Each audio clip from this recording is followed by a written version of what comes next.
course, architecture is embedded in the relation between arts and science, but in the arts, it's something which is becoming more and more important.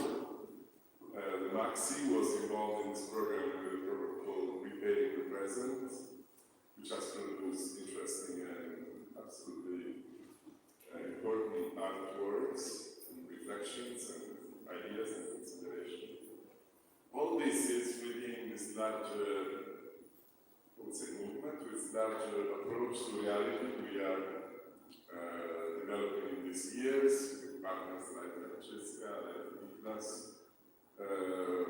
about how to help the arts, the ideas, the society, social engagement, collaborate with science and technology to improve the future of our planet, probably our future, because maybe it's the planet who wants to get rid of us, no, in the end. So this is why we're here tonight.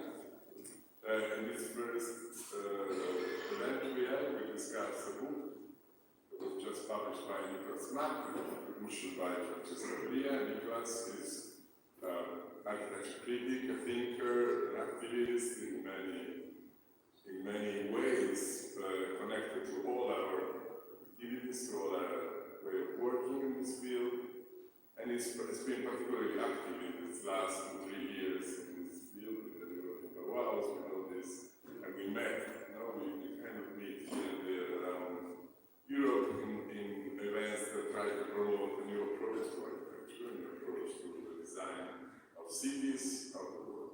Francesca Bria is a frequent partner of Maxxi. She's been helping us with many tasks. She's the president of an important institution that deals with innovation in something which is called CDP. She's the board of the Italian television. She's publishing and she's advising also, as Niklas, the European Union on the European powwows program.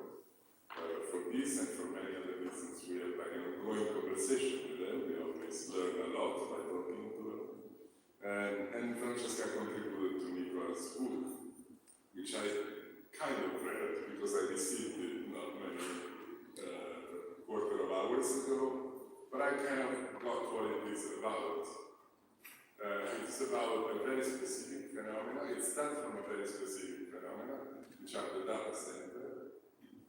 There's a few initiatives, research going around on this topic of the data center as a symbol of this invisible organization of power, which is now ruling our knowledge, our data, our information world. And the relationship of this world of data, technology, and digital operativity with the life of cities and public space and everything that is related in a complicated way. So the first thing, the book is called Server Manifesto, and maybe because I have like a superficial knowledge of the book, I would ask Niklas to introduce the reasons why he did it and what's the context for it. Yes, thank you so much. I'm very happy to be here tonight and to talk about the book and discuss with you. So basically what you see in this first image is a burning cloud. And as you know, digitalization has brought us very many questionable terminologies. And one term that has been coined by digital companies is the cloud.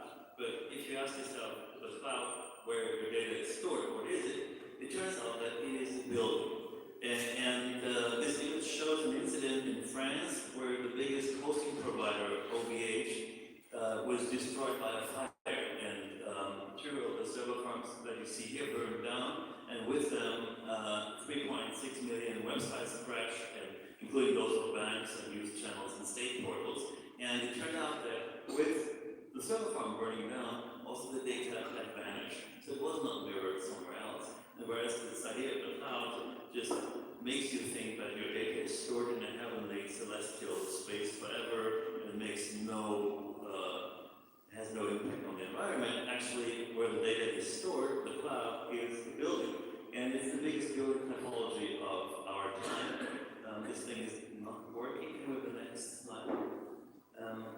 So it's the biggest building technology of our time. The biggest buildings are not high-rise towers anymore, but data farms. And the interesting thing about the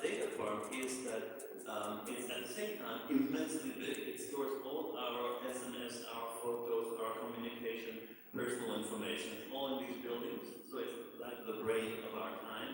But actually, there's no regulation and no knowledge about who extracts data from these large buildings, what is done with this data, how it is controlled. So it's a bit of a Wild West situation. You have these boxes who manage at the same time to be very big and very invisible because mostly they're not built in the cities, but outside the cities in the countryside. It's still not working. Next image, please. Can we have the next one? So these data farms are somewhere in the countryside, and so there's a weird simultaneity of invisibility and omnipresence. So this is basically where all our data is stored. And I think we have to look at these buildings because we are in a very precarious moment of urban development, because from these server farms on, our cities are changed in a more radical way than ever before since antiquity. Not because we had marketplaces, we had office places, people went to the city to work, to shop. And now, through the effect of digitalization, we see that many shopping malls die, many office towers die, to a point where we have to ask ourselves, what will be future city life? If we don't go to the city anymore to work because we're working from home, if we're not going to the city to do shopping because we're shopping online, and all of these actions go through these server farms. Next image, please. Then we have to basically ask ourselves, next image, we have to ask ourselves, what will last of the cities? And will the city, like in this image that some of my students did, be a ruin part? Ruins of shopping malls, ruins of office towers, and the only functioning structure will be the server farm kind of threatening the old city. So I think it's already from that point of view, it is important to think about the building typology of the server farm, because the server farm creates two big problems. One big problem is an ecological problem. Server farms consume a lot of energy, and 2% of the global climate gas alone stems from server farms. And the internet pollutes more than the global air traffic.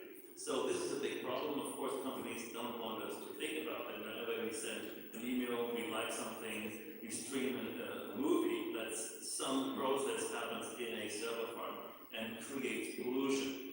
The second thing, and this is where what the book talks a lot about, and I'm also especially thankful for Francesca's contribution, because she was one of the first and most important voices who addressed this topic very early. The second problem on the server farm, and we have the next image, is a threat to democracy. And why that? Because our societies are rebuilt now by digital companies. You can see it in the mere fact that the 5 biggest digital platforms in the Silicon Valley are more worth than the whole European stock market together. And if you look into the market that stands behind this change, it's quite disturbing to see that the global big data business analytics market alone is valued over 200 billion. So this is only the market that creates knowledge about our behavior, of how we will consume and act and vote.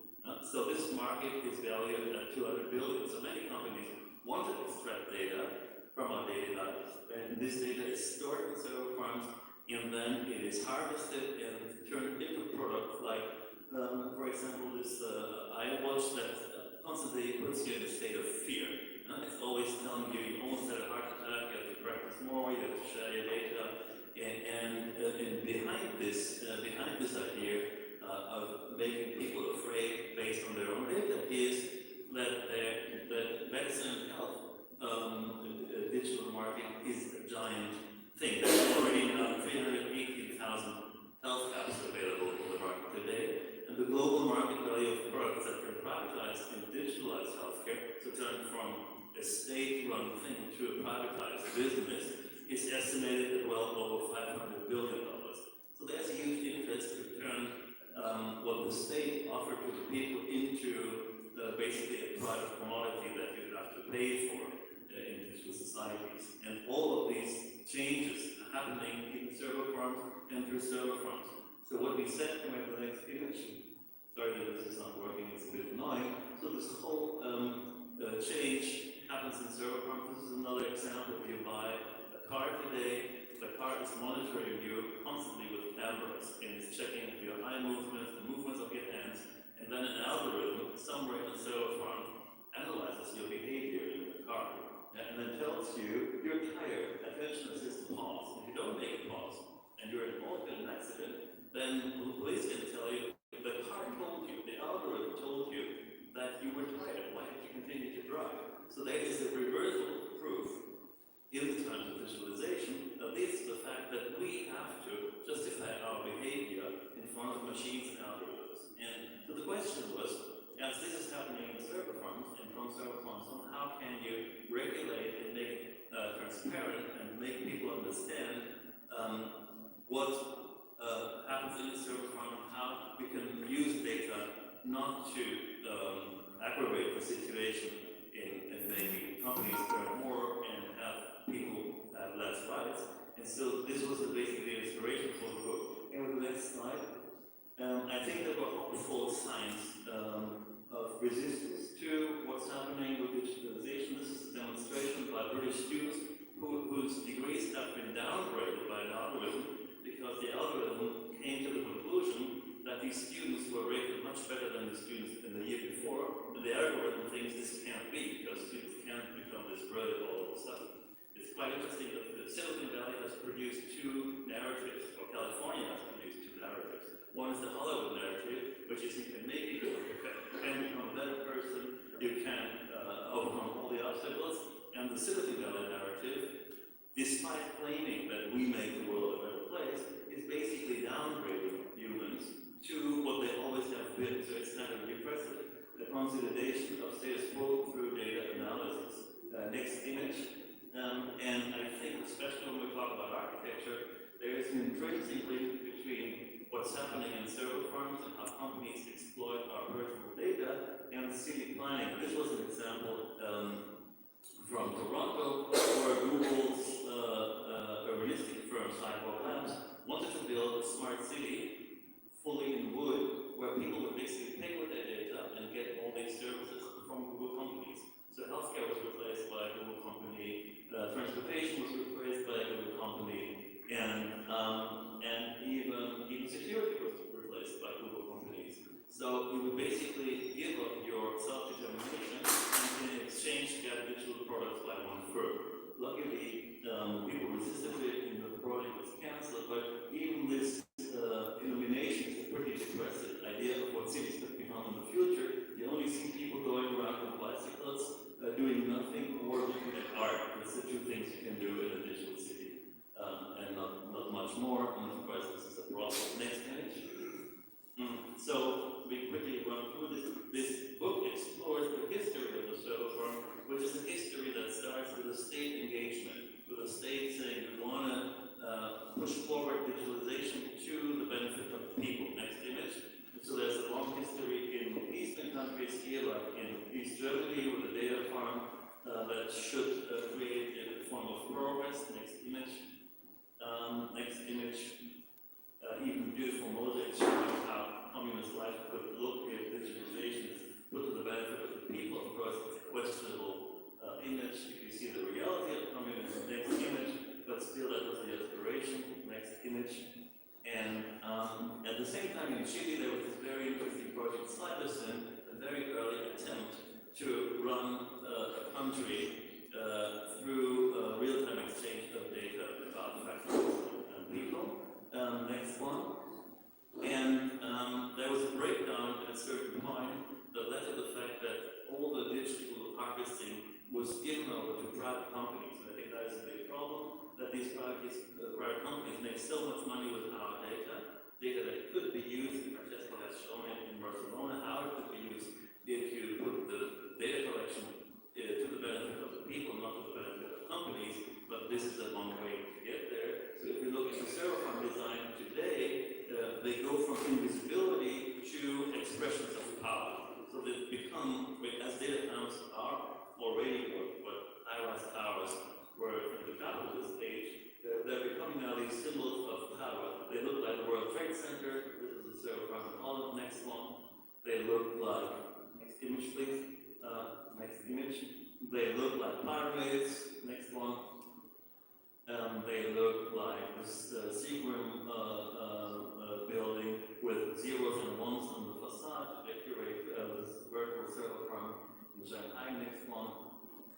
Or they even built into churches. So this is an interesting exception of a server farm in Barcelona. Next one. And this is one of the most appalling ideas of future life. This is a server farm designed by Snohada in Norway, and here also the deal is to exchange your personal data, which is basically the raw material for democratic processes, to give it to a company, here in this case Nokia, and in exchange you get a server farm where you can climb on the roof, and you have a garden where you can watch beautiful little pond with water lilies, and you can harvest carrots and apples in a little orchard on the right side. So you exchange your self-determination and your political participation against contemplative lakes and carrots, which of course is not a good deal. Next image. So you see the pond in the garden. So when you see these like tech solutionist ideas about future life and future cities and digitalization, we thought it was important to create a counter-narrative that departs from the server farm as a building typology. Next image. Next one we can quickly go through because we want to discuss. So we looked into welfare state architecture of the 50s. We thought, how was the state building to the benefit of the people? So there was an educational program in libraries like here in Berlin on the IBA 57. Next one.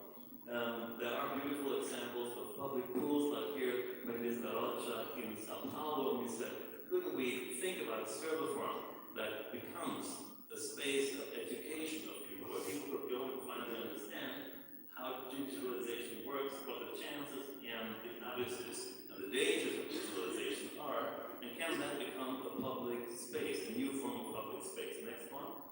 Next one. Again, another one. So we thought, what if we would create a space that could be for our time what the Centre Pompidou was to the 70s. So the big promise of the Centre Pompidou was education for everybody, access to education for everybody.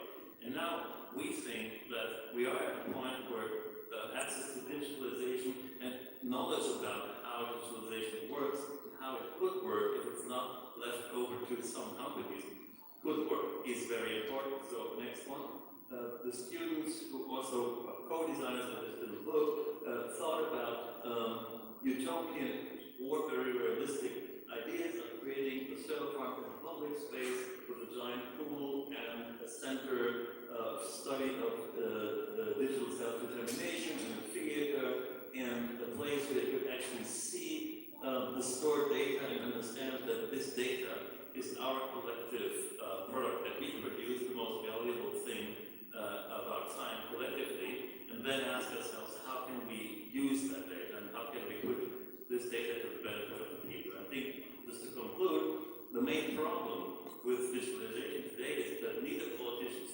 nor teachers, nor we fully understand how it works and how it could be put to the benefit of the people. And I think this is a good moment also to introduce Francesca's thinking, because Francesca was, for me, one of the first and most important people who implemented digital tools to empower people in a city like Barcelona, and to show that digitalization does not necessarily mean that you give up politics and that you hand over the possibility for governance to private companies. I think this is a crucial point, and this is where we are right now, and that's what the book was about. Grazie.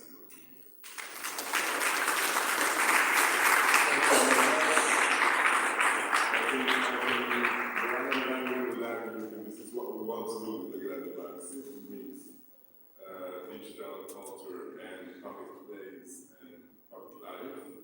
I think in terms of 19th century philosophy, we could say that we went from the particular to the general. But maybe Francesca can go from the general to the particular, because Francesca contributes to the book, basically focusing on the issue of the city. So how, and Francesca is supposed to know about digital words,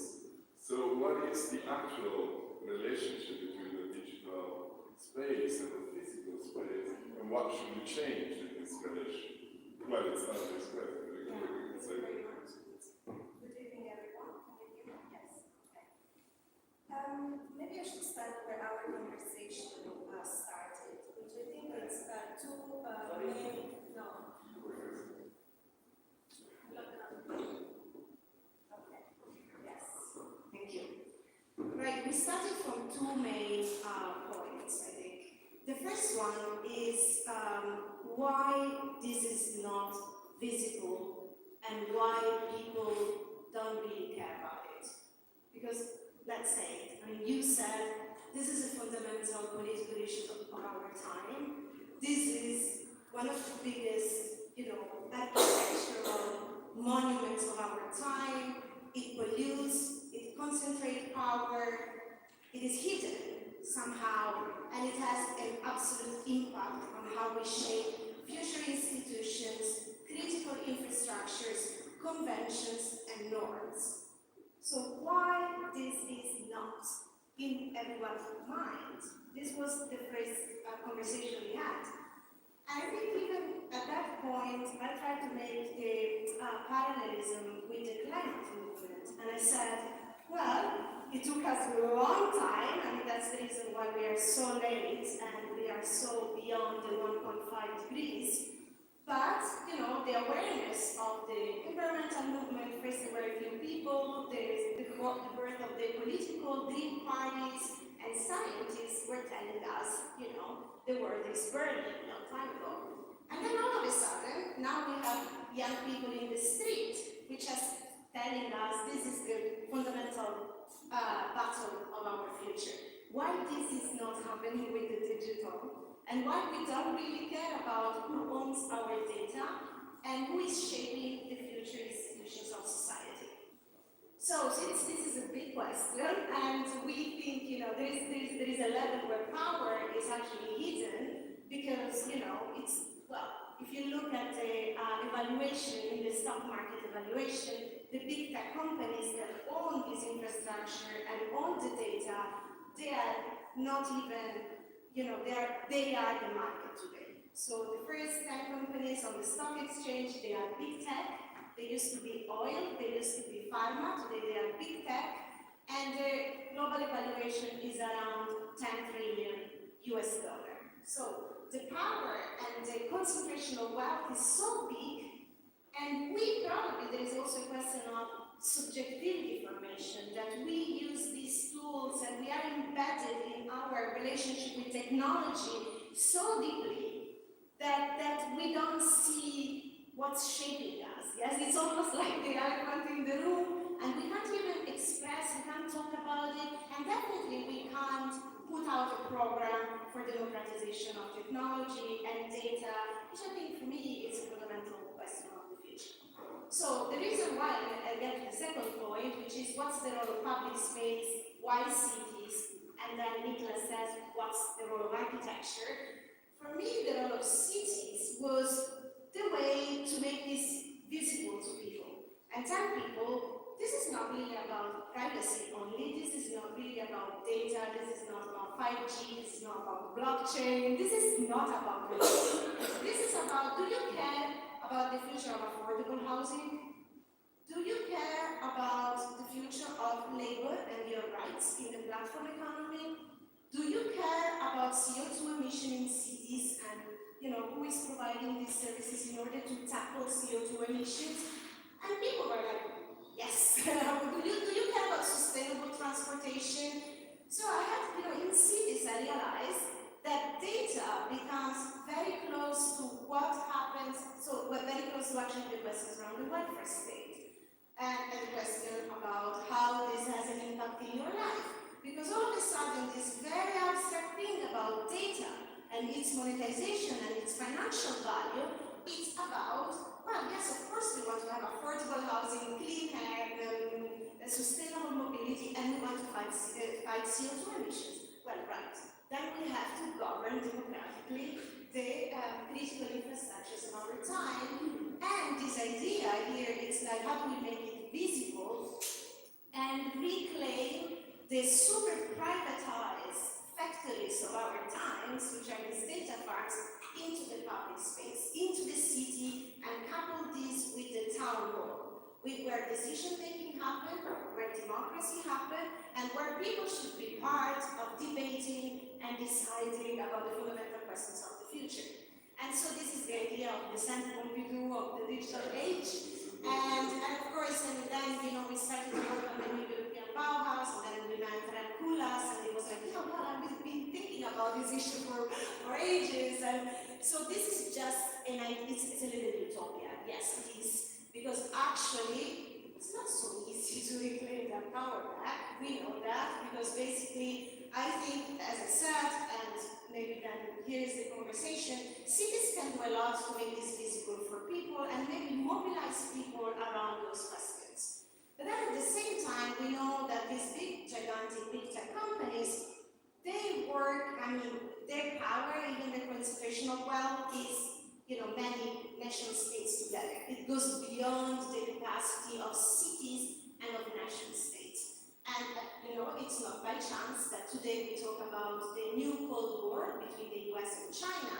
At the very core of the new Cold War, there is the question of microprocessors. Have you talked a bit? What about, why do you read in the newspapers who is controlling those chips? Because those chips, they have the fundamental architectures and components to, on top of that, quantum computing and artificial intelligence that will really shape the rules of the future of the world, and space technology and all of that. So that's the issue here, and I think Europe has probably a fundamental political task in this time to show that this is not just a question of economic competitiveness and national security, but this is a question of democracy. And if we want to put democracy at the very core of this issue and build this future, of course, green and digital society for people, with the people, for the people, we need to put the question of democratic fundamental values and rights at the very core.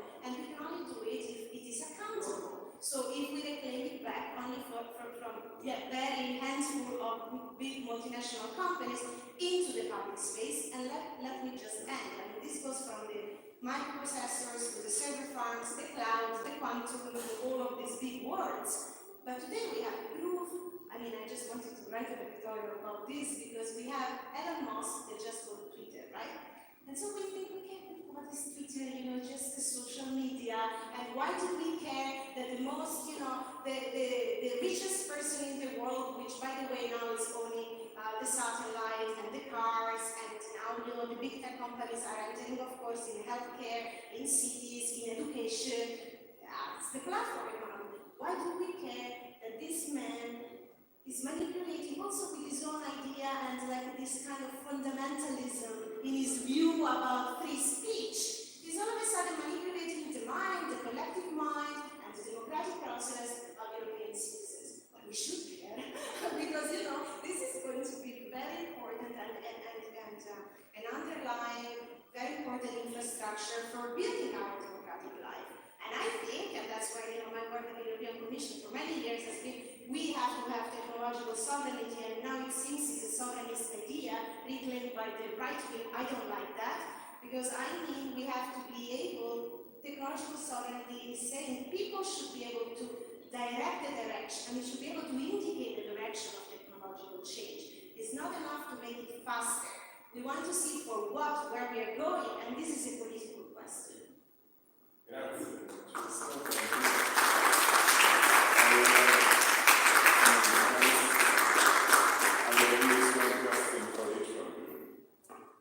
Niklas, when we meet around in Kassel or there, we see that for many of the young architects, this fight, this struggle, then in the end coincide with some kind of suicidal architecture, picnic tables.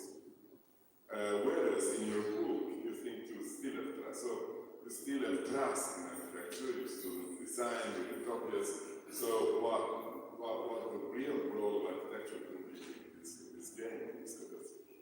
I think also the constant lamento of architects about their own lack of power was introduced by third people who have an interest in downgrading the idea of the public space, of physical exchange, of people's participation, and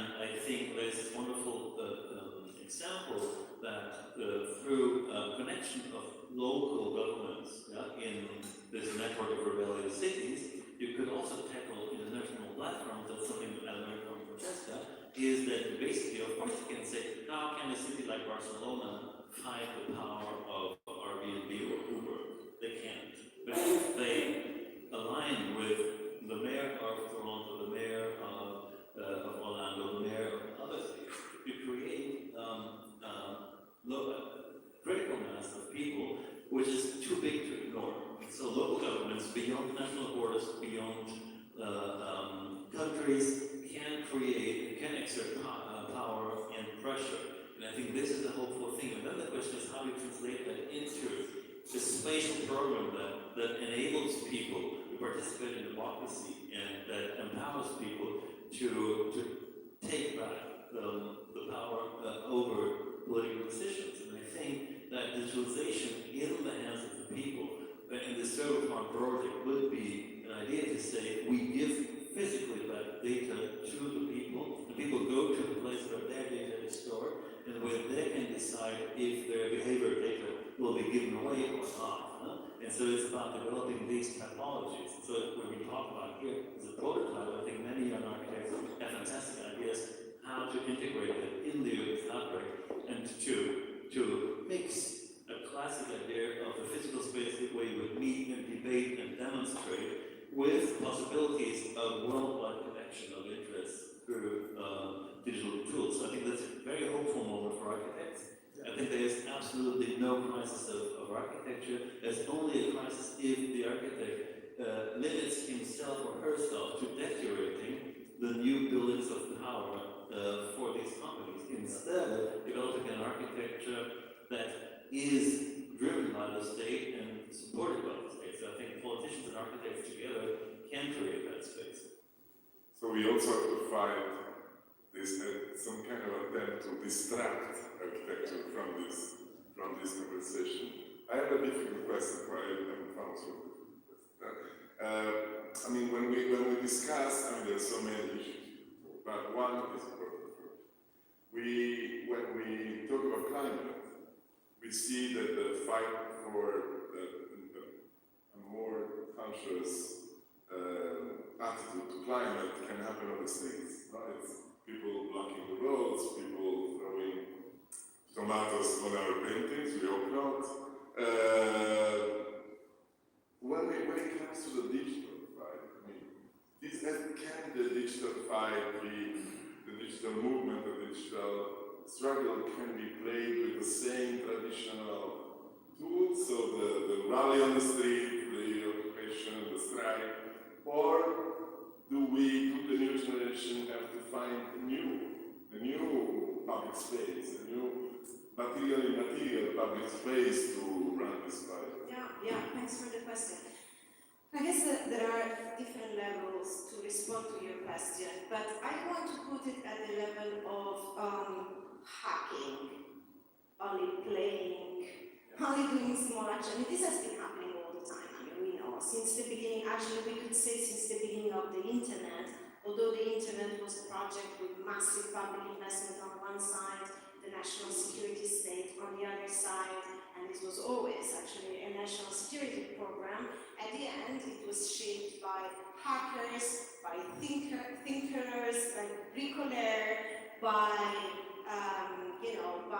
hacktivists, hackers, which have been actually criminalized a lot during time because at a certain point they were always finding a way to create new protocols that would bypass, for example, the protection of private knowledge. And they were always advocating for open knowledge and sharing of knowledge and creating actual infrastructures and protocols. Imagine the first decentralized networks. They were all created by hackers and very small companies. And then at the end, many people went to jail for the file sharing movement at the very beginning of the birth of the internet when it was getting industrialized.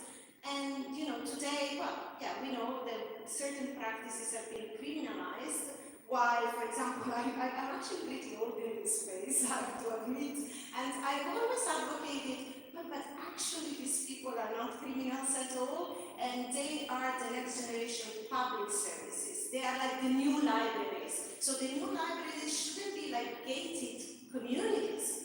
They are not the Mad Max. You know, this is not, because what he shows here, if you look at farms, they are like prisons. They are not public spaces with green, with swimming pools, with libraries, with museums, where you learn about it, you decide, not at all. So the metaphor was like learning from those avant-garde practices and then turn it into next generation public institutions and public services. Well, I didn't succeed. I have to say, I'm not sure, you know. There are attempts and things, and then obviously also at the level of the new fights. If we think about the gig economy, right there we are seeing a next generation of labor practices that I think are very important. For example, I've been working with the Ministry of Labor here on, you know, the kind of questions around algorithms and how today algorithms are your boss and they impact collective bargaining. And so saying to the unions, you have to understand this is the future of unionism and you want to protect workers because otherwise their rights are going to be taken away from an algorithm that we don't even understand how it works. So those are, I think, the new kind of battlegrounds where I think, I mean, in my view, it cannot be, of course it cannot be left only to the companies, because the companies, and they can do part of it, so I don't believe can be only solved in the private hands. I think it's going to be a cooperation, and some companies are going to build pieces of this infrastructure, but the rationale, the public interest should be the mission. So we have to be there, kind of involved in shaping this mission, and yeah, so my little utopia is that it is bottom-up, but it's also top-down, and we need actually Europe to act right now with its maximum capacity. So that's why I'm a bit reluctant to see it, you know, just in the streets. I mean, it has to go together, and we need top-down actions, long-term investment, long-term thinking, and courage to actually do it. Grazie Francesca. I know we have a lot of speakers tonight, so I will quickly go through the conclusion, thanking you and reminding everybody we've been touching quite a few important.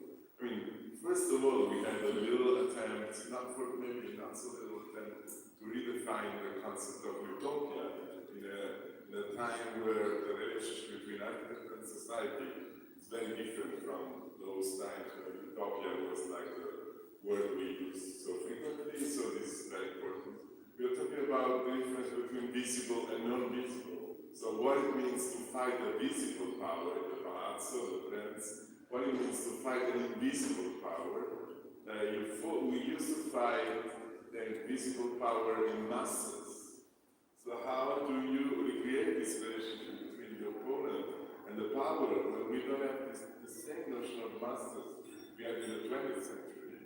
And then technology, and then the role of art. Architecture also stands in this case for the role of arts in this game, for the role it plays in cities. I would like also to advocate for those who do not live in cities, because then you can 50 people borrow, build a village, and I think we also are important as much as the people who live in cities.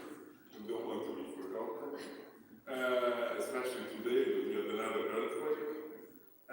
So I think many important points, so that's why I really thank you. We're also here to take part in the rest of the conversation tonight, so thank you very much. And I pass the microphone to Manuel. Grazie, grazie Manuel.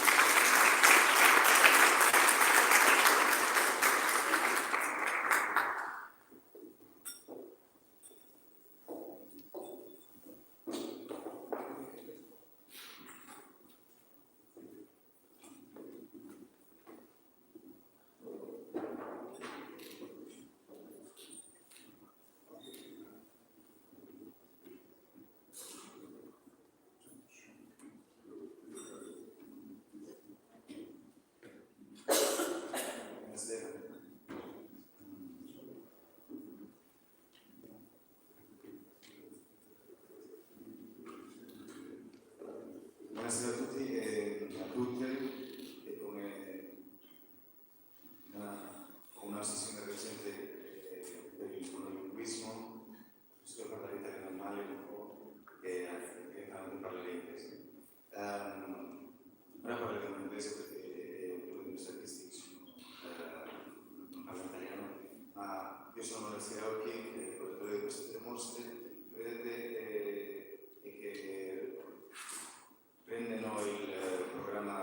present the regional stars,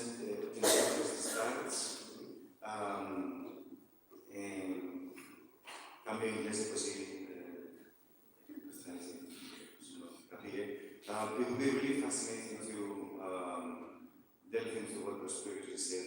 There's an amazing array of problematic issues, and just to bring it home, I would say that perhaps one nice comment is contained in the forensic architecture studies, which is now in the video gallery, which is only for this week at Maxxi, and it's part of this exhibitions program. So these three exhibitions, they explore a variety of works that were developed this year as part of a residency program in which artists, scientists, technologists, labs, organizations of many sorts, citizen organizations, research organizations, universities, were involved in the title of Preparing the Present. One key idea of this whole process of conversation was to try to understand what we are supposed to repair and what is the present. And then to leave this idea that the present is just what is happening now, is also our sense of presence and our capacity to engage in presentness. Presentness is togetherness, and there is perhaps a great deal of importance in the immediacy of presence and cooperation as presence. Beyond all we can invest in futurities, and perhaps also there's another comment, the data society is lured by futurity, and perhaps has abandoned, has deserted the present. Urban or rural presence have been deserted.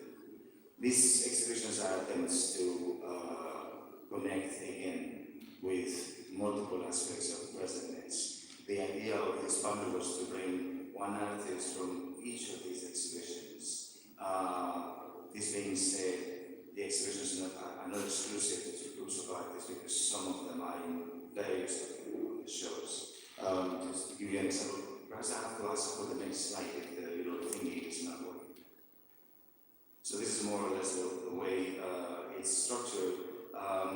Real World is particularly concerned with the activity of world building and what do we understand by this type of practice today of making words. And as you know, this idea of making words is intrinsically incomplete. It is a philosophical problem before the digital society. I've read people like Nelson Goodman or other philosophers. You will sort of get the tune of this philosophical question. But today it is part of the regatta of corporations like Meta. We are also in this frantic world-making sort of activity without knowing very much what it's actually a world. So that's one. You can see Rewild for this whole week at Maxxi, and it's a project that we're very happy with because we've managed to introduce some advanced sustainability strategies also in exhibition design. Though, let's say one of the preoccupations was to make the works connect, not to create any type of enclosure, into build an exhibition like an ecosystem. The idea of ecosystem, as you know, has replaced the notion of landscape. And I would argue that the notion of ecosystem has to be fully and deeply and radically romanticized. And then there's Real 2 that will open next week in Karlsruhe at the ZKM. And the idea would be to rethink and subvert as much and as deeply as possible the idea of instrumentality and of mediality. We seem to be all in this world in which we believe we know what media are. And in fact, media are intermediate spheres, platforms. We use all this language. Well, this will be part of the and here we have Marcus Desauni who may argue that algae are media, or may argue that the biosphere is the medium and so on. What I will do now is I will introduce each of the three artists that are with us this evening, and I will do, let's say I do it 2 times. The first would be to just say very quickly what you are with keywords that will probably prompt a correction, right? And then we will move into nice on view in one of these exhibitions. And so I will start with Samira Alawat. Samira, of course, the three of you are artists, and there's something else that makes you really, really singular. In your case, you spoke about your beginnings in street art and how, as a street artist, that you suddenly stumbled upon bioengineering. I will ask for the next slide, please. So, street art, bioengineering. Can you give us more about this equation? So maybe I should put some. I think English would be good for. Okay, so my background is urban art in the wide sense of the word. So my favorite platform is the city, and in this case, this context, this challenge that they gave me at the start challenge was to insert microorganisms in the city. What is the connection between my background and the evolution of it is because at a certain point I started to work in 3D and not in 2D with paint. So I started to look into electricity in nature, and of course, and be tired as well of the medium I was using. For example, paint spray cans are really toxic. I was intoxicating myself, planet, everybody around, the kids I was working with.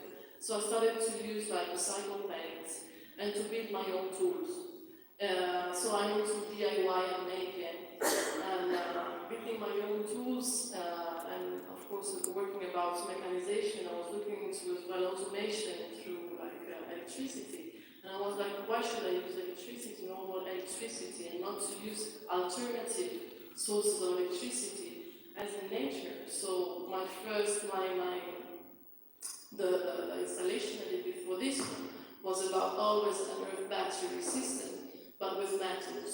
So the reaction between metals would create electricity in order to activate a noise instrument that was basically based on beat and rhythm and sample. So my question was how to create electronic music without conventional electricity. And from this on, last year I stumbled upon the call for artists or SARTS, and I was like, wow, this is the evolution of this first idea I had. And it was a big challenge for me because it was the first time I was working with living creatures, so with bacteria. And this allowed me to collaborate with research centers and scientists that was pro in this field, and so to evolve like all this approach. So what we see here on the screen is the result of your project. It's a prototype for public lighting using the collaboration of these bacteria, and that's what we developed in collaboration with this science centers. Exactly. So this is a prototype 1/6. So the real structure will be around 3 meters, and it's part of a program in the gardens of Barcelona. For the first prototype, we will do it in an urban garden that comes from a regeneration of an old textile factory that actually polluted a lot of the soil. And so the magic of these bacteria that are called geobacters, they are multitask.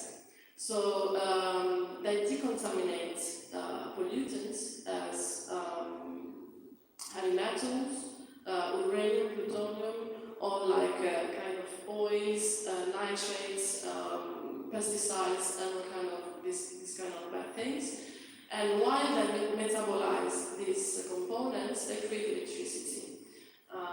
Thanks to biotechnologies developed in BOA, that is the research group I'm working with, we can gather electricity from the soil and activate like an electrical system that can be used for different purposes, in this case for light. So the sculpture is activated in the exhibition by visitors. They turn it on, they see the way the energy actually functions from this particular soil. But there is a follow-up chapter to the project that you are developing on a larger size in an urban space. You just referred to it as some abandoned area in central Barcelona near Glorias, which is also like a very particular, let's call it a space for urbanistic indecisiveness. Yeah. So that's more or less what you will implement there on a larger size. Can you tell us more about it? Yes, definitely. In the sense of this is the first prototype, so of course there will be some changes, some reshaping of the structure itself and well, the aesthetic. But finally, the biotechnology that we are using here, there is an MFC, there is a microbial fuel cell, will be replicated in bigger area. So here we are using like soil of around like 70 centimeter by 70 centimeter cube. That will be much more area to use, so to decontaminate, and then of course to heating up like more lights. So this would be like the implementation in real life. Amazing. Let me see if I can ask you just one more question. So, your encounter with bioengineering has been, do you think, for your career, like a life-changing one, meaning that now you are not ready to just go back to traditional, let's say, energy sources to methodologies? How do you see this type of research, this type of collaboration with scientists has impacted what you will do in the future? I think this opened up like lots of possibilities in a matter of creating new systems, new applications, not only in art but in any kinds of fields. Because of course, well, electricity can be used for many things, and as well like the research group use this kind of technology to have signs of bacterial activity in the soil. So if bacteria are working well, it means that there is light. So of course, like I think that is there is a lot of potential around it. And the thing that I'm glad of is that this kind of thing's always been there. And thanks to like curiosity and of course creativity into the application, because of course these kind of scientists are creative as well. So I think there is like an expansion of the subject, you know, into many fields, and I'm glad of it. And this kind of cyberpunk vision has always been there as well. Since I was 14, that I was painting in this kind of subculture container. Now this kind of subculture is no more underground, it's overground. And of course European Union and Art Center and Research Center are pointing at it. So I'm really glad of it. Excellent. Well, thank you so much.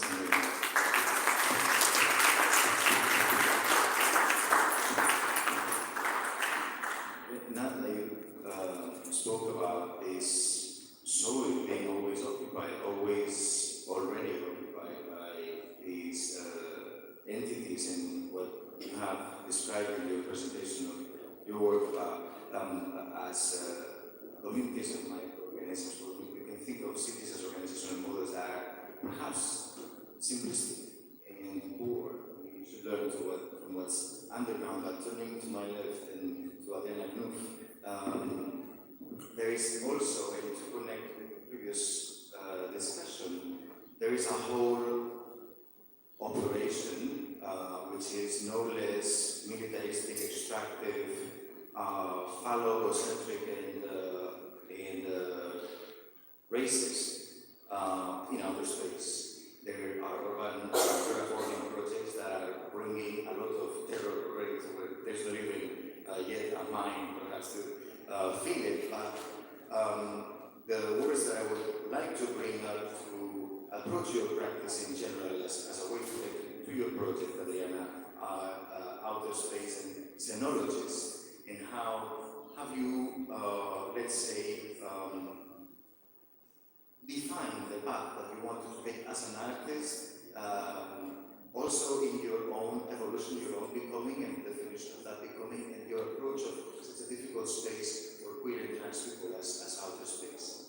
Sure, yeah, thanks for that. So, yeah, I guess to sort of go to some of the questions that you're raising here, and to discuss a little bit about my background. So I'm originally trained as a scientist, so I worked in face and object perception back in my undergraduate degree, and for a while there I was working in the sciences and decided and realized that I couldn't actually study the things that I wanted to study because of the limitations of the ways in which science is constructed these days, especially because of funding requirements, because of the pressure to publish, and so on and so forth. And so as a result, I started moving more into the world of design and understanding sort of the history also of arts and technology and design coming together. And I was doing this at MIT, which has a long history of this as well, through the Media Lab and through the Center for Advanced Visual Studies. So getting to know a lot more about the long history of this, right? This is not a recent thing. But through that, I also realized that I wanted to actually understand the theoretical aspects of things as well. So I ended up doing my PhD in sort of new media history and theory. And as a result of that, I bring all of this together in my work. So I've been developing this idea over the past few years of what I call xenology. And xenology is the study, analysis, or the development of the xenome, the strange, alien, or the other. And I'm approaching this from a very particular situated perspective, namely that as a transgender woman, and sort of the ways in which I'm exploring through hormonal transformations, the transformation of my body into the other, and the possibilities and thinking about the possibilities of the types of transformations that we can do of our bodies, of our spaces into the more xenome, into the more alien, into the more other. Because I really think that there's sort of a universe-given possibility for change, but a lot of this change is restricted by various capitalist processes that only allow change that can produce a profit, right? And so for me, xenology is about pushing beyond that and sort of also suggesting how can we do this in various contexts. And one of the contexts I've been most interested in over the past few years is the outer space context. And I've approached this for a number of reasons. And the first is I tell this story a lot, but, so I'm going to tell it again, so I apologize if you've maybe heard this before. But I grew up in a very rural part of the United States, in a town of 600 people, in the middle of nowhere. It's a town called Badger. And for a lot of reasons, maybe it was an understanding of a budding sensation of queerness or transness, or just because I didn't fit in, because I was interested in things that other people were not. I didn't feel like I fit in. So I would go into my backyard at night, and you could see the Milky Way entirely, you could see all the stars. And I would take a flashlight, and I would turn it on and off, like Morse code, to try and signal to extraterrestrials to take me away. Because at that time, I felt like outer space was a place that was more hospitable than the planet Earth, right? And this is something that happens for a lot of different groups that experience some form of marginalization. So, for example, if you've seen the film Space is a Place by Sunrod, that whole narrative is about having people leave the planet, namely Black Americans, because of all the racism that exists on the planet Earth. So for me, the idea of going to outer space is perhaps a utopian one, perhaps a one that cannot actually be enabled right now for many reasons, but it's a way to imagine what do we need in order to make things better for different types of groups on Earth. Exactly. So let's say the otherness of outer space becomes a hospitable environment for the otherness of the xenome beings. That's, I think, one fundamental aspect of, xenologies in general, of course, in xenogenesis, and you have Octavia Butler's book amongst your key archival documents in the exhibition in Rewind. In reading The Power of the Sour, there's something quite amazing about this being science fiction and not, and it fundamentally being a book about pain and hope, right? And so you have made that connection with, how far can we go in bringing up pain and hope and revert them? Simultaneously, as you have expressed in your own experience as a transgender person, but also as a scientifically trained person, there is an aspect of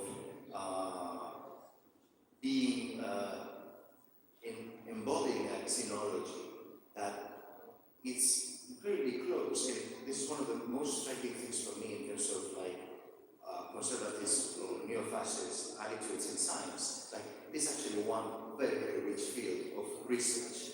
How do you enter the field of scientific research as a transgender person and as a scientifically trained person, enjoying these two, and what kind of disruption do you feel this produces? Because of course there is one, but I would claim it is inexplicable because there are little things that are more experimental than xenology. Yeah, sure. So one of the things that I think certain aspects and certain areas within the scientific community do very well is realizing, let's say in the case of transgender people and so forth, that there's no binary sexes, right? So that there's a ton of research that actually has proven that over and over and over again over many decades. And so certainly within certain scientific domains, that discourse is a lot further advanced than the public discourse. But in other scientific domains, one of the reasons why I love science is there are questions that I couldn't ask as a scientist, but I can ask as an artist, right? And I think there's a freedom that is given to the artist to ask these questions and then engage with them with scientists, and sometimes they don't like the question themselves, as I've experienced with this project. But I think it's important that we can raise them, right? And again, I think this goes back to what I mentioned earlier, which is that there are limitations to scientific practice these days. And I understand that because I've gone through that myself, right? And so I can't, expect that every scientist is going to do the things that I can do as an artist, right? However, just by asking the questions, perhaps that can, allow people to do other things in different ways. So for example, here's a good example of this. I gave a talk about this project at the Planetarium in Copenhagen back in August, because this project was sponsored by Arte in Copenhagen. And I was talking about decolonization, because that's sort of the main part of the project, and why it's problematic to use the word colony or colonization when we're talking about going to the moon or going to Mars and so forth. And afterwards, an engineer came up to me and said, I had never thought about that before. Thanks, I'm going to stop using that word now. So, it's just putting some of that doubt about what we were taught, about what I was taught as a scientist, is just adding a little bit of that doubt, which then I think can lead to different processes of change.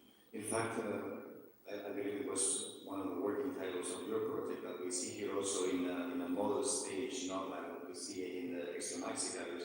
The working title was Decolonizing Mars. And I remember being exhilarated by the sort of like the genius growth of this expression where how could we decolonize a place that is not yet inhabited, right? Well, it's already colonized by the mind, it's already colonized by a certain kind of thinking. Will you tell us more about this object that I was explaining to some colleagues as a solar sail that works with solar wind, and that is actually engineered as a space object, but it's also handmade. Tell us more about that. Yeah, sure. So the project that is on view here is called TX2 Moon Shadow, and there's a lot that's embedded in that which you can sort of explore through the vitrines. But the main object is this around 4 meter by 4 meter solar sail spacecraft. And I'll explain a couple of parts of it. In the center is a small sort of almost piece of bread-sized spacecraft that's called a CubeSat. And CubeSats are small satellites that are being launched by lots of universities and research groups and so forth because of the democratization of access to space, which is a whole other topic that also is coming up because of the commercial sector. That's a longer conversation they have. But the similar part that you see on it is called a solar sail. And basically solar sails allow you to travel in space without the need for chemical propulsion. So because of quantum mechanics, there's this strange thing about light, where light does not have mass, but it has momentum. So the momentum can bounce from the photons of the light onto the solar sail to cause the solar sail to move. So you don't actually need any chemical propulsion propulsion in space. And for me, there's something also very, yes, I'll say even romantic about this idea of unfurling a very large solar sail that also doesn't need any of this propulsion. But yes, it's handmade, and I think that's important to also show that different types of these things can be made without necessarily doing it within, very expensive fabrication facilities, clean rooms, and so forth.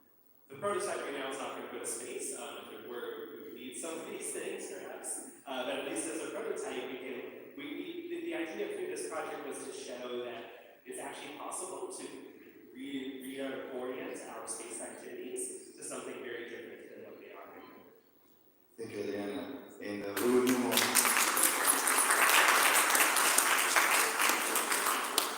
We will move on to the next presentation. So we can.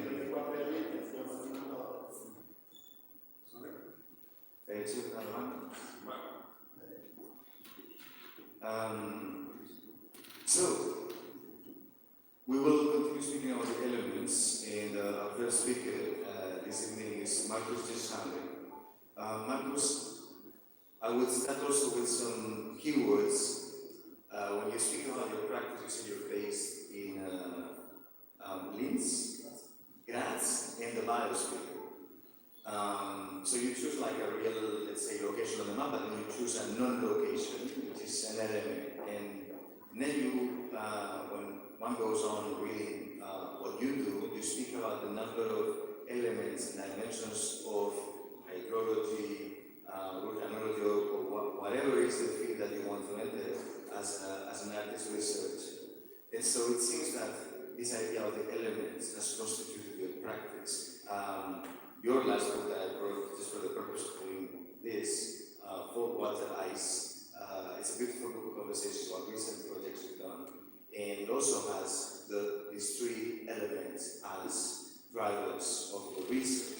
Will you tell us more about your research as an artist and the elements? Thank you. Yes, I'm very interested.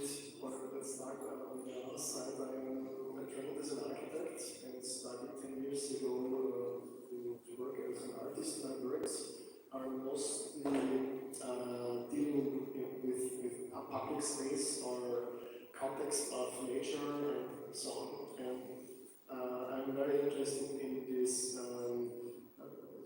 change of state of two spheres, and I often orient my works in the four spheres I call atmosphere, lithosphere, hydrosphere, and biosphere, and also back from space in that sense, back to spaceship Earth. I call my atelier the space I work in the biosphere, the planet as a whole, with all elements and all species, non-human species, and life forms.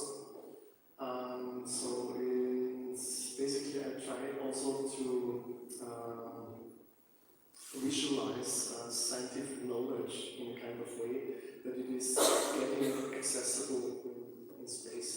I like to transform knowledge into a sensual experience. And here the installation I did at the Human Technical Research Campus in Roma in Milano is a waste heat greenhouse powered by the exhaust air and heat coming out of this building. And there are a lot of data centers inside, and it's also a lot of technology because there's different facilities in this building.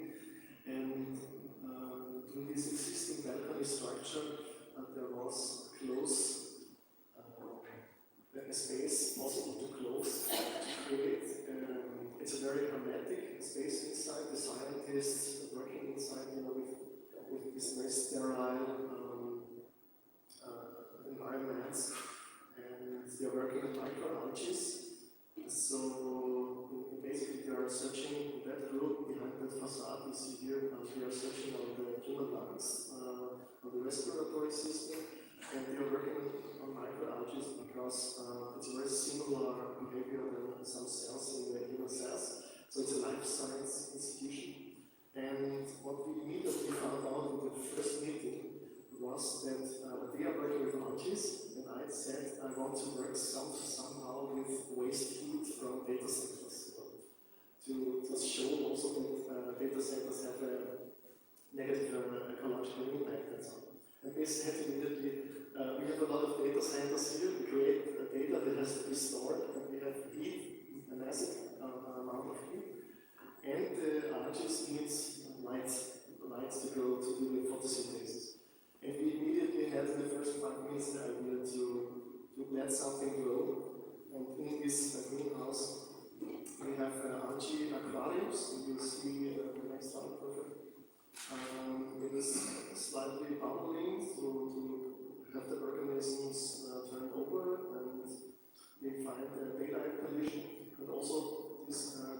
structure. And so the dialogue is also possible because the public cannot enter the building and scientific knowledge. Could you just explain a bit more in detail how the connection between this inflatable architecture and the altri and the heat work to create this environment? So we have on the roof heat from the building. Data centers have to be cooled permanently. They are not working efficient anymore beyond 30 degrees or 35 degrees, so they are cooled down to 20 degrees. And that heat is going all around the year, all around the clock, out of the building. And I just catch it with a funnel. We built it just in wood. And through that pipe we saw in the facade elevation, it is led in an inflatable structure, and that is the buffer zone between the cold winter air outside. Let's say it has +5 degrees or +2 degrees now in winter there. And inside we have very warm temperature, kind of, let's say 18 degrees, 15 degrees, depending on the condition. So you can use it definitely. Of course, you have to wear a jacket if you go there in winter and have a meeting. But it's not as cold as outside, so it's also an invitation for people to enter. And these algae are growing in these aquariums and are exchanged by the scientists. They're running the experiment outside of the building, so in kind of research lab. And so, what is the durability of your project once you've managed to implement it, make it work? Now it is an operational place as part of this site of Human Technopolis Milan. How long will it stay? What do you foresee? It will last definitely until the end of the year. It is made, it is a winter space, so it's really, I mean, if you think about waste heat, using waste heat, there are a lot of, there's a range of waste heat potential in the city. It's not only data centers. I also did a project before with refrigerating units from restaurants and supermarkets. So there is a lot of, even coffee roasting, you know, it has a few hundred degrees and somewhere, it has to go somewhere out of the facility. So you can capture waste heat and let close up. My vision is to close the circuit, to create a circular prototype kind of, to show that we need to run in circles, what we are not doing yet, to get in that climate goals we have our own. And I like it a lot because at the opening we had also this algae cocktail, a drink we mixed from this powder of the algae, the microalgae. And so we had at the beginning the vision that we produce food there as well, but we drink it, the scientists, and then we have new ideas, get new data, the data again gets to constant exhaust there, basically. And so the circle is closed also in that way. So we try to address circularity in a kind of way by addressing a lot of different technologies. There is also, building technology architecture aspect is growing something, it has to do something with another species that is also alive for this dialogue between public and scientists. Thank you, Marcus. So thank you again, everyone, and now we'll move on to this presentation. Yes. Thank you.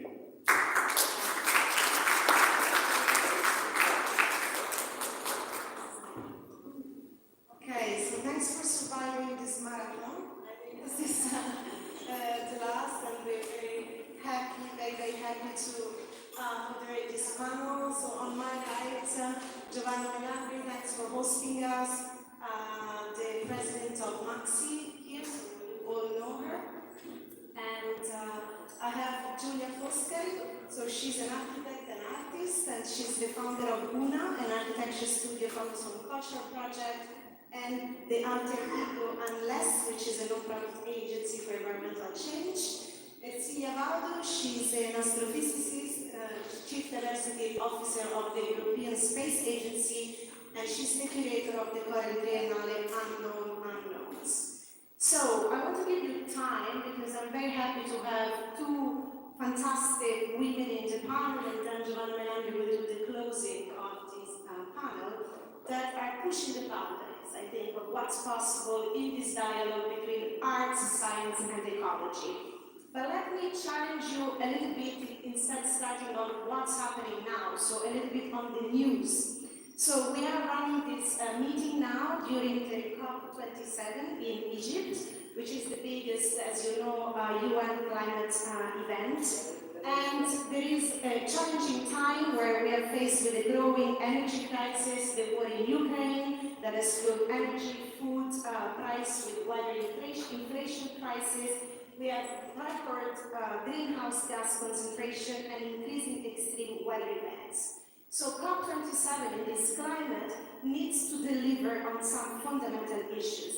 First of all, reducing greenhouse gas emissions by 50% within 2030 and achieving global net zero emissions by 2050, thus limiting the temperature rise to 1.5 degrees as ratified in the Paris Agreement. Then putting forward mitigation strategies, adaptation, and delivering finance to developing countries and vulnerable communities that are the most hit by this emergency. Let's remind us of building solidarity between the global north and the global south. And let's remind that 80% of the emissions driving this type of climate destruction are from the G20. So just a sentence how the UN Secretary General opened the summit. He said, "We are in the fight of our life, and we are losing. Greenhouse gas emissions keep growing. Global temperature keep rising, and our planet is fast approaching tipping points that will make climate chaos irreversible. We are on a highway to climate hell with our foot still on the accelerator." So here we have, despite the clarity of science and this kind of speeches, the many signals that we are seeing, there was an earthquake, we said, floods, inundation. Still, many people in the global north are comforted in believing that scarcity of food and water, political unrest, inundation, and other so-called natural disasters are far enough and far enough in the future that they will not live to experience them. So our challenge, I think, is closer to a crisis of imagination. People do not change their conception of the world just because they are presented with new data. And to meet these big challenges, we need radical and immediate actions, and so regenerative re-entanglement of human activity and the earth natural systems, save our global commons, dismantle the conceptual, commercial, and technological barriers that blind us to the environmental impact of our own consumption, and engage human creativity to reimagine the way we build and live, and reform the basis of cultural and industrial processes, decarbonizing, investing in clean energy, forest reforestation, scaling up bioeconomic models. So, coming to the panel, I think we need a big shift in thinking to achieve this vision, and possibly the collaboration or bridging the divide between science and the arts, and this interdisciplinary, transdisciplinary model of social and environmental change can help us to get there. So help me to understand these challenges of the relationship between art, science, and ecology, and is it possible at all to integrate the arts into the scientific process, and will it help us to bring back humanistic and ecological questions in the core of the industrial production, to move away from its extractive models? And can we think at all to build imaginaries that are constructing other futures beyond business as usual? Is this path possible, or can we open new policy pathways in this way? Is that what happened to history? So going to Ersilia, you just curated the Triennale that is called the Unknowns, and you said it as something about the ignoto, which I found very interesting. L'ignoto è la questione dello sguardo che si ha su di esso. qualcosa in cui lasciarci trasportare un po' come la gravità fuori dalla prospettiva newtoniana, quando nello spazio-tempo con Einstein diventa solo una linea dentro cui lasciarci andare. Guarda, fammi partire, prima che parta la presentazione, un po' da questo. Ho detto una frase che ha spaventato, perché la scienza poi crea una distanza, cioè la scienza non è un luogo dove tu ti senti a tuo agio necessariamente, cioè molto spesso è una, soprattutto perché parla un linguaggio, che quello della matematica è un linguaggio che tende ad escludere, no? C'è chi è dentro e c'è chi è fuori. E secondo me questa è un po' la grande differenza con l'arte. L'arte invece è sempre inclusiva, cioè l'arte non ha bisogno di essere spiegata, non stabilisce una distanza, non ha appunto non ha un linguaggio diciamo, verso cui puoi sentirti inadeguato. L'arte è comunque qualcosa a cui tu puoi avere accesso e in qualche modo diciamo, mette in atto una trasformazione senza che ci sia altro che te e l'oggetto, comunque un processo creativo. Quindi penso che già rispetto alla scienza e a uno dei temi, noi abbiamo avuto 2 panel e la questione vera è come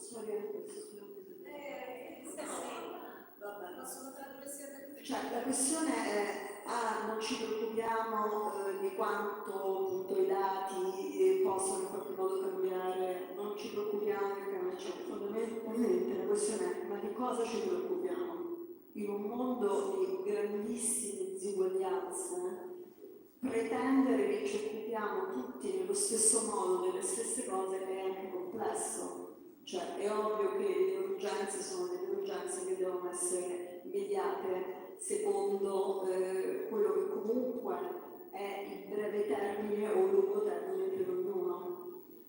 Quindi in un certo senso di cosa vuol dire, viviamo sulla faglia di Sant'Andrea che poi da un momento all'altro no? Crea un terremoto, stiamo sotto i vulcani sapendo che domani può succedere qualsiasi cosa. Quindi in realtà questo rapporto con il futuro, quindi un futuro che non smettiamo di voler prevedere, di voler immaginare attraverso i dati, attraverso mondi, eccetera, fondamentalmente, raramente ci riguarda davvero, cioè raramente entra al di là appunto dell'intellettualità in qualcosa che è capace di creare quella che in inglese si chiama to create an agency, quindi che è non solo voglia di azione, ma è davvero voglia di muoversi, di fare, di scendere per strada, eccetera. E vediamo come comunque tutto questo non succede.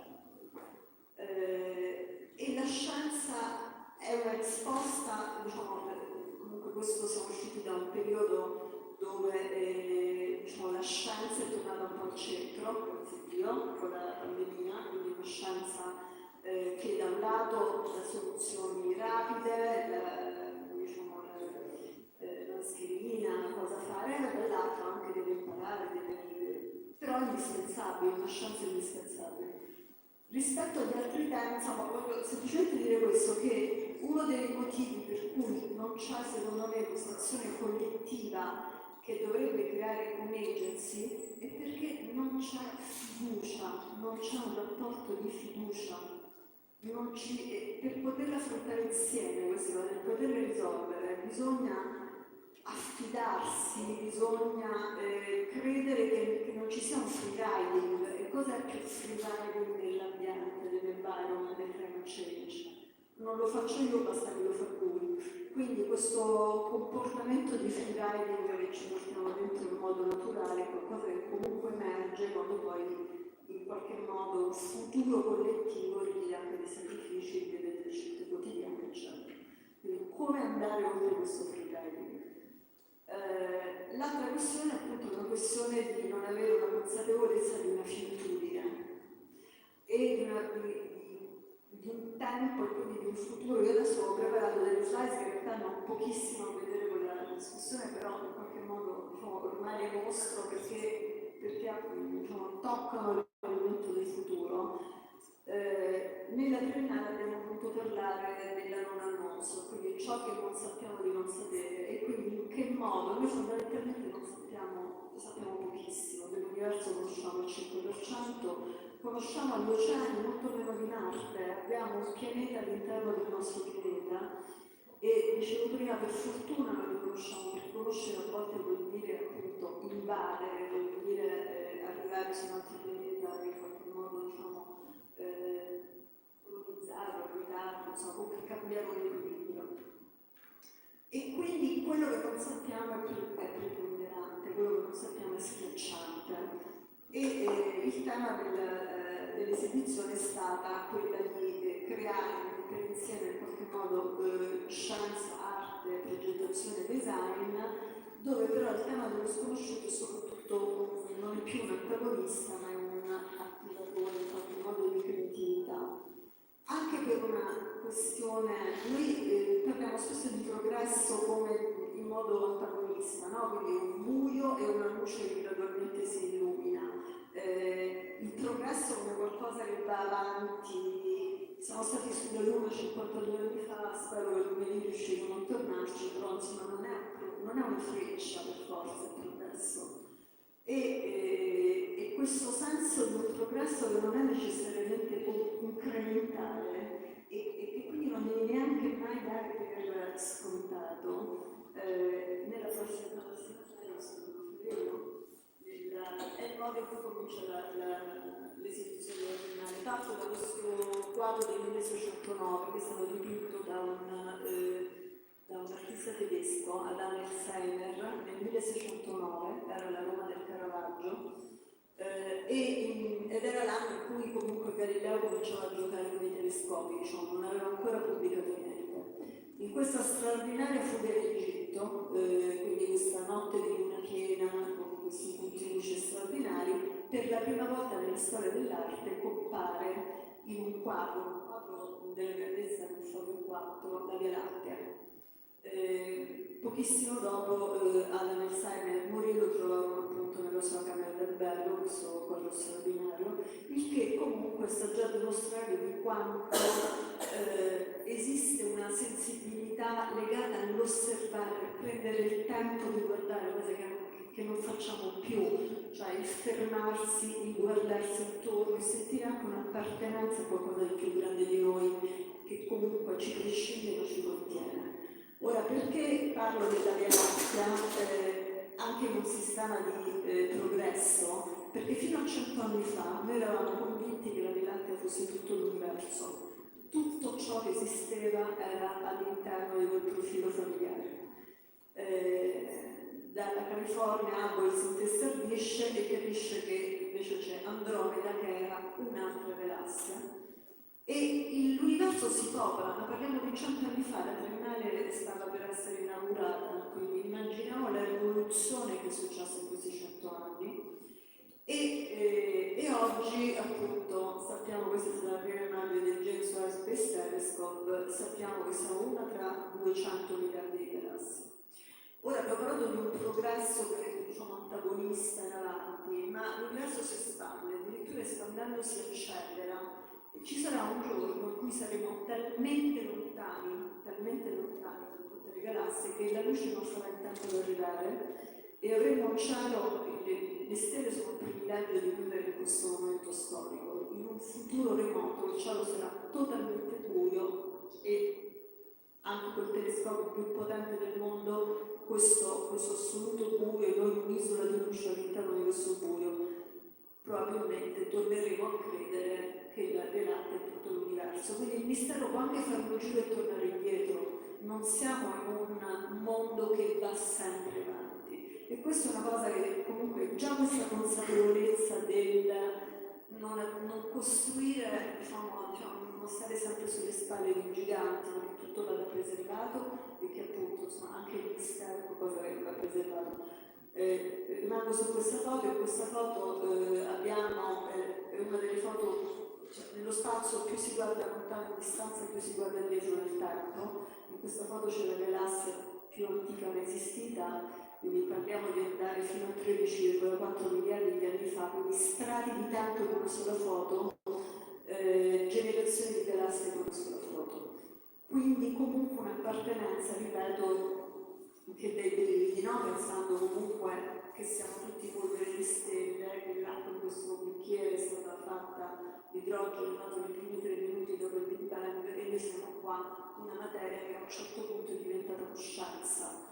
Ed è quindi anche questo, in senso, la rabbia e la frustrazione di non essere in grado in qualche modo di preservare e prenderci cura anche dell'unica casa che abbiamo mai avuto. Parlo di futuro perché il tempo, stiamo parlando di futuro, esiste un futuro deterministico, il futuro non è necessariamente uno sconosciuto. La missione dell'ESA Gaia ha misurato la velocità e posizione di oltre 2 miliardi di stelle nella galassia. Noi oggi sappiamo esattamente come saranno tutti i cieli per il prossimo 1.600.000 anni davanti a noi. Quindi tutti i filosofo che sono scritti, mi dispiace dirlo, ma c'è comunque un futuro noto. E in questo futuro noto sappiamo anche che Andromeda ci sta venendo addosso e tra 4 miliardi di anni il nostro mondo sicuramente finisce, se non è finito prima. Quindi un senso di finitudine che dovrebbe appartenerci, ma non per spaventarci, ma per darci invece quella voglia di azione, quella voglia di agency, che viene anche dal fatto che comunque siamo una scintilla in un universo che ci prescinde, indifferente, e come diceva Leibniz, perché c'è qualcosa invece che niente, siamo noi questo qualcosa, con la capacità di farci domande, di dare risposte, ma soprattutto dovrebbe essere con questo sentirsi comunità al di là di tutti i confini ed agire quindi insieme per preservare quello che siamo all'interno di questa solitudine.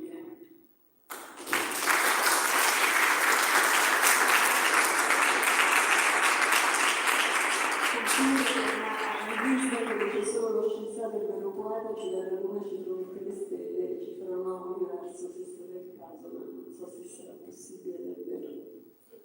Grazie. Grazie mille. Italiano o inglese? Switch back to English. Okay, fantastic. So, with you, I would like to start from the concept of community and agency, because you won this year the Stats Prize 2022. Yes, this year, yes. And on the Antarctica, and your work about the Antarctic resolution, I think it combines different elements. It brings together many scientists, activists, architects, engineers, and data scientists to preserve the global commons. At the same time, you're building a platform to open up new pathways of policy actions that otherwise would be precluded. So, can you tell us a little bit about the project and how this sense of agency through a transdisciplinary, multi-nation collaboration can emerge? Thank you very much for the invitation also to be here tonight. I think it's interesting that you sort of started the conversation with framing what's happening in Sharm el-Sheikh today, right, in these days, with all sort of world leaders coming together to hopefully define a roadmap which will not keep us on that highway to climate help. And I think it's interesting to remember, or to say here, that there is one single territory of our planet which is not even addressed in COP at Sharm el-Sheikh. A territory which represents 10% of the landmass of planet Earth, 70% of the fresh water, that same water, and 90% of the ice of our world, namely Antarctica. And Antarctica is not represented in Sharm el-Sheikh because there's no indigenous population. It's our only continent without indigenous population. Nobody who can speak up for the continent. Yet it is the largest repository of data on our climate history, which is essential to inform future environmental policies, and the largest menace for all coastal communities which are affected by the potential rise in sea level induced by anthropogenic climate change. So it's astounding that not even the members of the Antarctic Treaty, which was signed in 1959, which are 55 countries, feel compelled to represent, to speak up for Antarctica in at COP, which obviously is part of the global south, even though it doesn't have any population. So what we decided to do with Unless, which is a non-profit organization, Agency for Change, which I founded in 2019, was to try to bring global attention to the continent. And as Francesca said, what we tried to launch is a platform, a transdisciplinary and multidisciplinary platform, which would bring together at first the 150 leading world experts on Antarctica from the field of geopolitics, science and architecture, and habitation at large, but also involving 80 plus institutions around the world and students and many, many artists to come together in a collective effort and somehow produce the first holistic body of research on Antarctica, to shed knowledge, to have it a little bit less unknown to the general public, and to try to bring a territory which is so far, it's remote physically, and we all consider a pristine landscape, maybe inhabited by penguins, some of us have it on the bucket list, without understanding it's a contested territory, it's full of mineral resources that make it immensely appealing to many, especially in this time of crisis, and is essential and vital for our global ecosystem.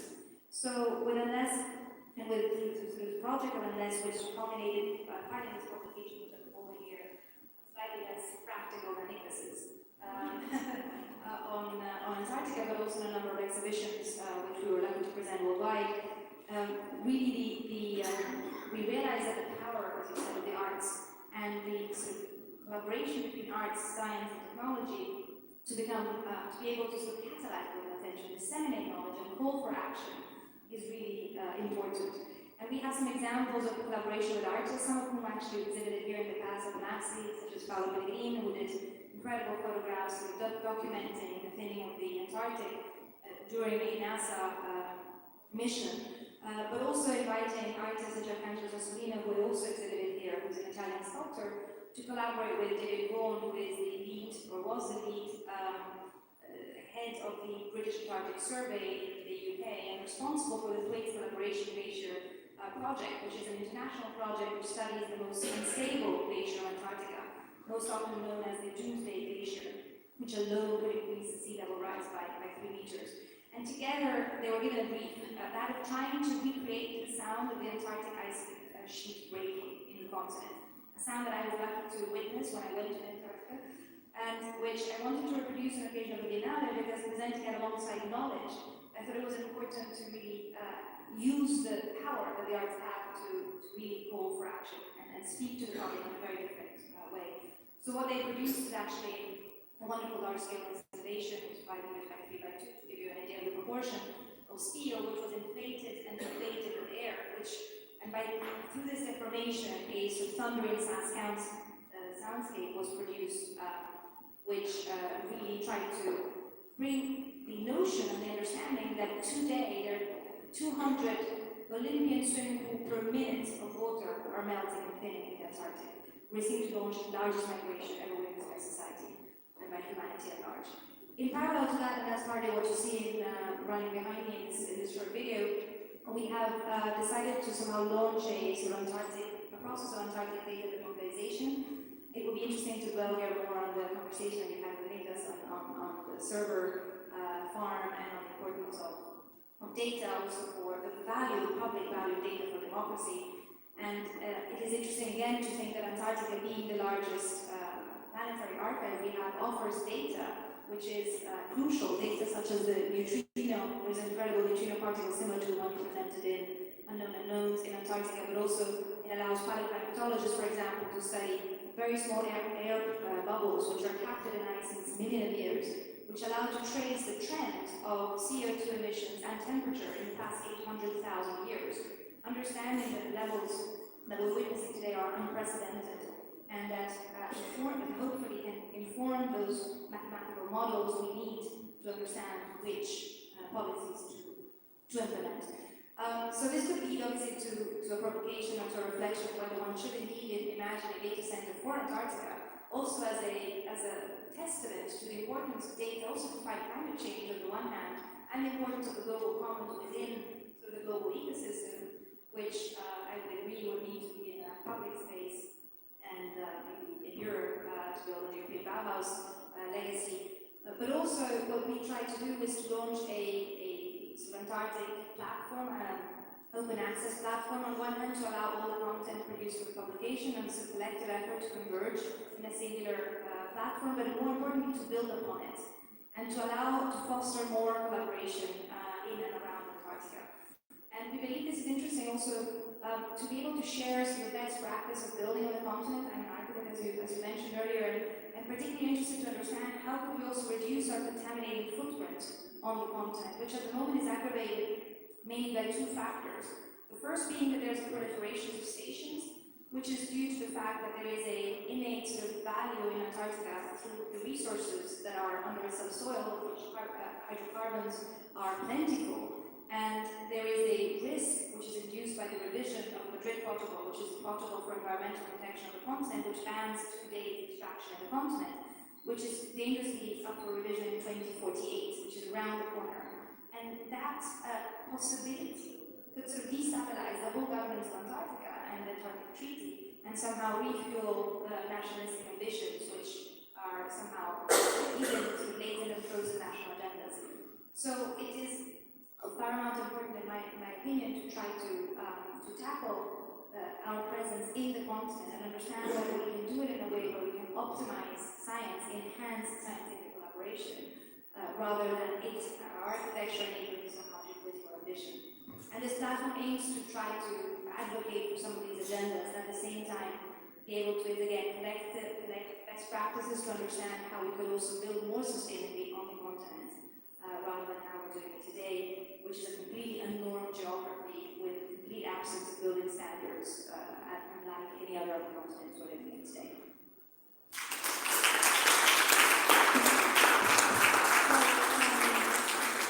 I know we are pressed with time, and so as Joanna reminded us, we need to close, so I'm going to quickly come to you. Just a closing remark that gives me the opportunity also to say hi to Vittorio Loreto, that was not able to be here because he's feeling unwell. He's the director of the Computer Science Lab of Sony and has been working with us in this Prepare the Present project.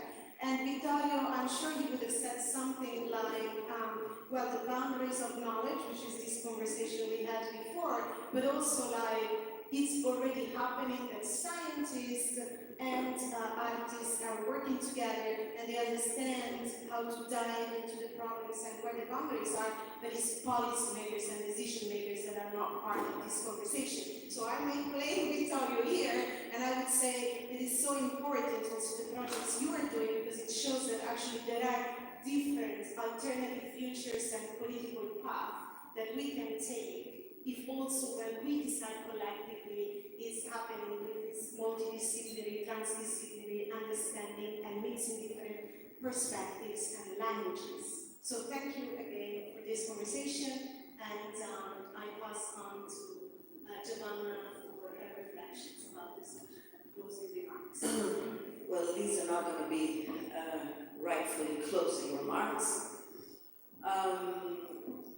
But picking from some of the things that I've been hearing through the panels, and thank you very much for being with us. And also I want to recall everyone that the show is on until, I think Monday, right? I mean Sunday, through Sunday, so please don't miss it. This is not the first time that at Maxxi we're working with art and science together. In fact, it's a 10-year work. It's a very deep and profound work that we have been developing in the years. So my final remarks are of two sides. One is a more personal one, and to be honest, here's what I take away with me from this conversation. First of all, Ercilia, we have 4 billion years to work, right? Before Andromeda hits us, definitely. And thank you for saying that. I mean, I think we really need to have this idea of as you said, of, you know, the limits to the known, the finitudine as an attitude. I think finitudine to our egos, initially. I think this is so important to put it on the table, because I don't have the time to develop this, but I think that if it is true, and I think that materia energia e coscienza, we have to deal with conscience today. And we really have to deal with the way we are through our conscience in the public space. And I see a lot of ego traveling around these conversations. And also from my personal point of view, there's another thing I want to share with you.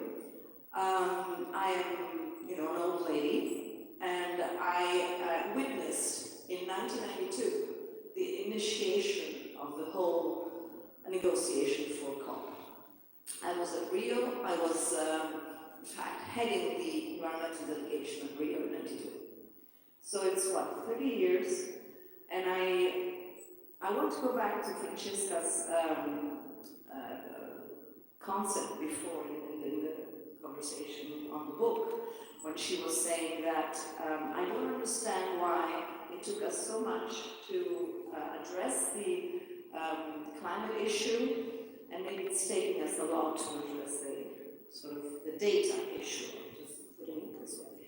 And I've been asking myself years long this question, and I think we have to start from this question also, listening to what Julia was saying, very interesting with the art. Why aren't we addressing it? And this has to do with a false perception of the issue, with I don't know how to say this in English, let me say it in Italian, with a frattura percettiva. It's like we are somewhere and the problem is somewhere else. And we are not identifying with the problem because our egos don't identify with the problems. So this would lead me a long way away from the way I want to close this session. But I think that unless in the area and the conversations around art and science and politics, we don't put this gradient very much in a central position, I'm afraid that those 30 years that took us from Rio to Sharm el-Sheikh will probably be needed to address the data issue as well. So that's more on a personal note. On an institutional note, I want to tell you something very quickly about this place. Because this place is I think, quite a unique place in the moment in Europe. And we are working on developing it as a research center. And really, I was honored to listen to you artists and to your presentations, because I think you gave a lot to us today, and thank you so much. I mean, and thank you to the curator. I was really thrilled to listen to your projects, and I love the way you mentioned the fact that putting questions, starting from an artistic identity, is relevant to what happens in science. And I think that as our director puts it very openly, nearly every day, what he says to us is, this place is a place where artists can prototype other futures. I mean, bacteria creating electricity is prototyping another future, right? And so on and so on. I don't want to get into a single, but this is what we do. And this is what we do when we have artists speaking with technology, with art, with scientists. And this is what we do with a project which we call the Grandi Maxxi, of which I'm just going to say 2 words and I'll finish here. Grandi Maxxi is really the idea of evolving the notion of a museum. And we want to be the change that we want to see in the world. And I think this is, again, a very important way of putting things. Not only saying, you guys need to do something. I mean, institutions have the responsibility of making the change that they want to see in the world. And we feel, the Maxxi team, thank you Pippo for being with us today, feels that we want to try and exercise that. So what does that mean? That means that, for example, we want to, as a great author put it in Italy, Stefano Mancuso, we want to demineralize the whole area around this institution. And we want to create the first microclimatic island in the city. And we want to engage artists to work with data technology, doubting and the extractive way in which also artists are using algorithms. You know, artists are not out of the sphere. So this is what the Grande Maxxi is about. The Grande Maxxi is about creating a research institution that wants in the sort of inspiration of the new European Bauhaus, wants to gather artists, architects,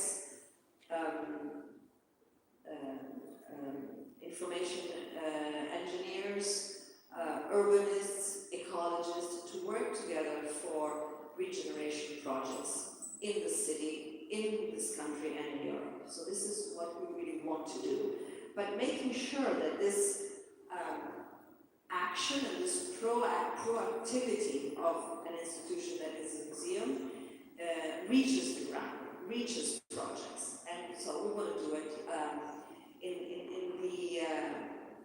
in the mode of a collective, disciplined approach, which is already running through the exhibitions today. I mean, if you have the time to visit this show, and I'm very happy that we did this STARTS project together, I really hope that you have the time to visit another show, which is called Technotopia, the utopia of architecture and engineering working together. I wish you have the time to go through a gallery which is called What a Wonderful World, which is a very ironical way of putting the question on how artists are using IA. Okay, and so on and so on. I'm finished here, but I just want to tell you that you're in the right place, that Maxxi is the home to this kind of conversation, and we're very happy that we had this STARTS project in this house. Thank you.